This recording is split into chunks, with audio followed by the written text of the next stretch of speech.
Abuela's Weave by Omar Castaneda.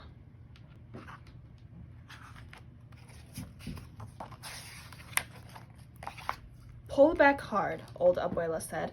Make it jolt so the threads stay close like family. Yes, Abuela. Esperanza thrust the bolt through the opened weave and pulled the bar down with all her might. Next to her, Esperanza's grandmother, her Abuela, also kneeled in front of the backstrap loom.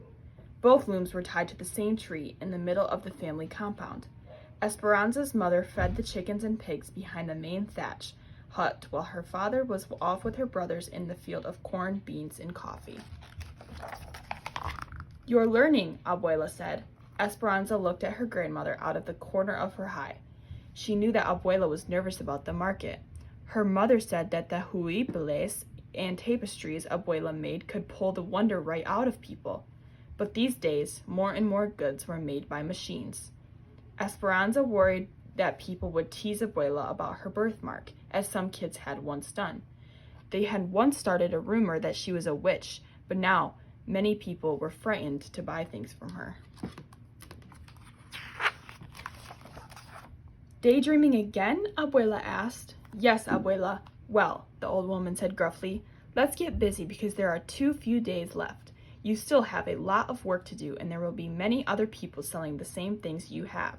Don't worry, Abuela. I'll be busy until we leave. And she was.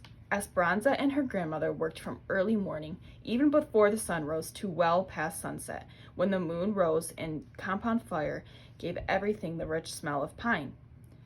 They showed no one their work, not even Esperanza's mother, because it was a special thing that they wove. They wanted to wait for the Fiesta de Pueblos in Guate to reveal it. Soon the day arrived. Bright with the sun, the leaves glistening from the previous night's rain, it seemed like a good omen for Esperanza and her grandmother. Abuela appeared disguised as a woman in mourning. Dressed in black, she wrapped a long black shawl around her shoulders and across her face so that only her eyes appeared to the world. Esperanza, however, wore her favorite huipil. It was a white blouse with red, blue, and green threads in the rectangular collar. Under that, the colors bled into silver blue, and hidden within the intricate designs of the blouse were tiny quetzals flying freely in the threads the way they once flew in the great forest of Guatemala. She carried on her head a large basket full of her huiples, tablecloths, skirts, and the special tapestry. Esperanza walked steadily down a dirt avenue of Santa Cruz to get to the highway where the Guate bus would pick them up. Abuela walked several paces behind. She insisted that they pretend they did not know each other. This way, if my birthmark frightens customers, they will still buy from you, Abuela explained. When the bus came, Abuela did not even help lift the heavy basket to the boys who strapped bags on the roof of the bus. Inside, they sat 3 seats apart, as if they were strangers, people living in different villages, people with no ancestors in common. When they arrived, the noise in the city was deafening.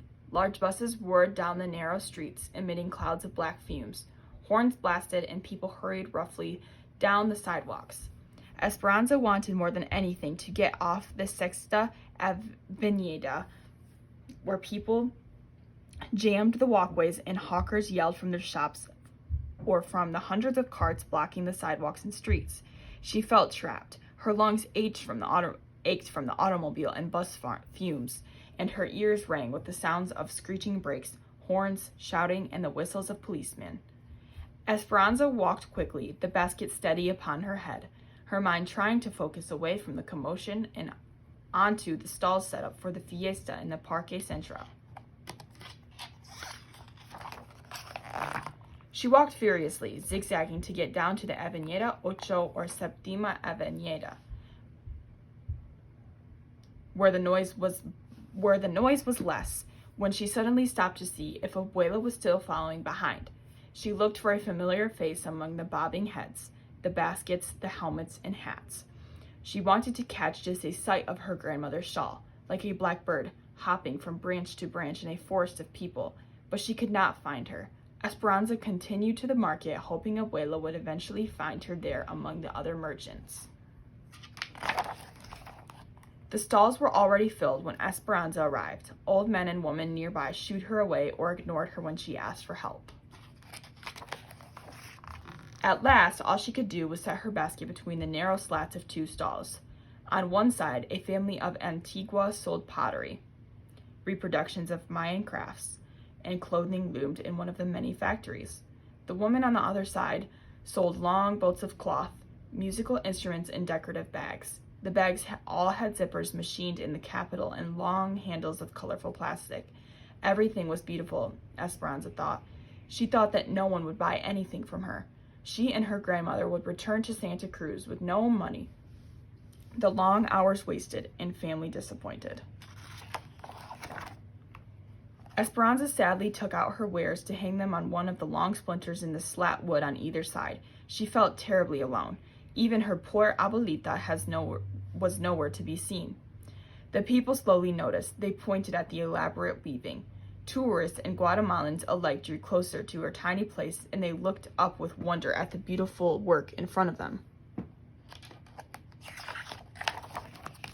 The large tapestry blossomed with images of Guatemala. Esperanza and Abuela had worked in intricate symbols of the country's history. There were heroines and heroes inspired by the glorious Popol Vuh, the sacred book of Maya, and in one corner, a beautiful Quetzal seemed to watch over it from within a white cage. In Esperanza's hands, the tapestry's colors shone as brightly as the sun over Guatemala's Lake Atilian. People turned from the commercial stalls to stand before Esperanza's complex weaving. When she looked up, Esperanza saw Abuela with a smile across her birthmarked face. It didn't take long for all of their work to be sold that day. The people were disappointed when all was gone, but Esperanza promised to return with new things the following month. And on the way back to Santa Cruz, grandmother and granddaughter sat side by side.